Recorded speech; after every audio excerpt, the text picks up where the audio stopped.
L'Éthiopie reste en attente de la réponse des États-Unis sur une probable suspension d'une aide de 130 millions de dollars. C'est à travers son compte Twitter que Fitsum Mariga, ambassadeur éthiopien aux États-Unis, a exprimé son inquiétude. Si elle est confirmée, cette sanction serait la conséquence de l'échec des pourparlers entre l'Éthiopie, l'Égypte et le Soudan sur le remplissage du barrage éthiopien de la Renaissance. Et étant une question économique, les trois pays devraient discuter de la façon optimale de la collaboration.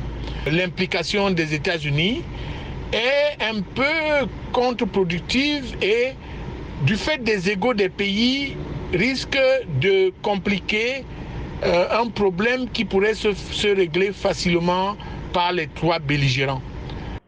La dernière rencontre des autorités des trois pays qui s'est tenue le 28 août a débouché sur une nouvelle impasse. L'Égypte et le Soudan insistent pour que des accords contraignants soient conclus sur la durée de remplissage du barrage afin de garantir leur accès à l'eau du Nil. L'Éthiopie, de son côté, a hâte de fournir de l'électricité à tous ses 115 millions d'habitants. Je pense que la solution devrait provenir plutôt d'un cadre de concertation tel que le COMESA ou l'association des pays de la région qui permettrait de faire passer les points de vue et régler le problème économique de façon économique et non régler le problème économique sous la pression des sanctions politiques, sous la pression des sanctions d'aide au développement. Mêler les deux serait un peu incestueux.